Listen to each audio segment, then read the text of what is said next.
Hi guys! Hoje a gente vai fazer uma questão com uma figurinha muito interessante. E vamos direto, olha só.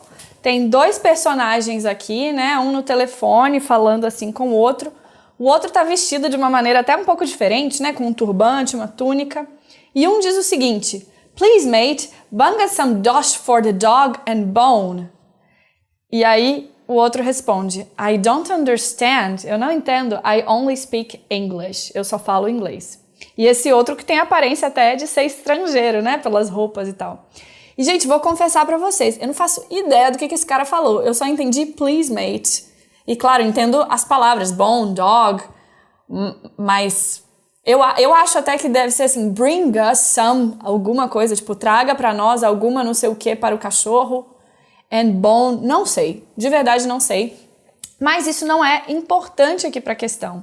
Não é importante a gente saber exatamente o que ele está falando, é importante justamente a gente entender que isso aqui não é feito para a gente entender. A gente está na mesma situação desse segundo personagem que falou, olha, eu não entendo, eu só falo inglês, tá bom? Então ele parece estar falando um monte de gíria. E aí vamos lá ver o enunciado e as alternativas que vocês vão ver que a gente vai responder rapidamente essa questão. Olha só, tendo em vista a abrangência do inglês no contexto global, a falha na comunicação evidenciada nesse diálogo é gerada pelo fato de que os interlocutores A. Usam variedades distintas da língua inglesa. E realmente é isso que parece estar acontecendo, né? Aquele cara que está no telefone, ele deve estar falando um monte de gíria, ele está falando uma variedade diferente. Ou talvez seja o sotaque dele, descrito exatamente ali na tirinha, né? E o outro está falando o inglês formal que a gente conhece.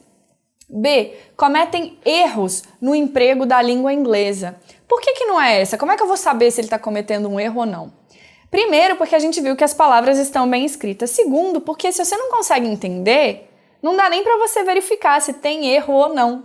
Então, o objetivo da figurinha não é que a gente fique vendo se tem erro de gramática ou não, né? E muitas vezes, um erro de gramática, e isso aqui em qualquer idioma, não te impede de entender o que o outro está falando, não é verdade?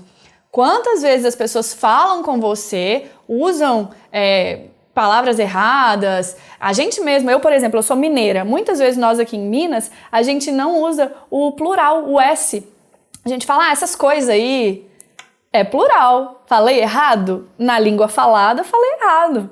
Você me entendeu? Entendeu, né? Então, o erro de português, ele não faz com que a reação do segundo, o erro de português não, o erro de gramática, não faz com que a reação do segundo personagem seja, eu não entendi, tá? Já a alternativa A traz algo mais plausível. Se você fala um português, talvez muitas vezes você pode me mostrar um português de Portugal, um português crioulo, né, de Cabo Verde, um português de um outro país, e pode ser que eu não entenda. Por quê? Porque é uma outra variedade linguística. Ou alguém que fala uma gíria muito diferente que eu não sei, né? Isso é mais plausível de acontecer do que com erro de gramática. Tem dificuldade para aprender a língua inglesa? Também não. Um falou ali tranquilamente, o outro disse eu falo inglês. Então não é dificuldade para aprender. Não é uma cena de aprendizado, ninguém está tentando ensinar nada para ninguém. D. Adotam estruturas inadequadas da língua inglesa. Poxa, talvez você ficou tentado a marcar a alternativa D, porque você pensou, esse inglês aí desse primeiro sujeito não é adequado. Se ele estiver falando gíria ou um outro dialeto não é adequado. Mas aí a gente se pergunta, quem somos nós? Quem somos nós para poder julgar, né? Às vezes a pessoa está inserida num contexto social em que ela fala de uma maneira diferente. É diferente, não é inadequado, tá? E resistem a mudanças sofridas pela língua inglesa. Então talvez aquele primeiro cara tá falando do jeito que as pessoas falam hoje em dia. E o outro está falando, eu não entendo. Mas não é uma resistência, são apenas duas variedades diferentes. Eu não quero que a minha avó fale inglês do mesmo jeito que você que está me assistindo, né? Fale português, desculpa, do mesmo jeito que você que está me assistindo ou que eu.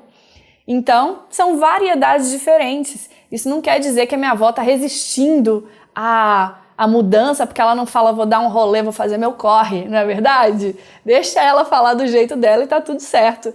porque eu continuo entendendo, tá? Então, por isso, a gente vai marcar a alternativa A.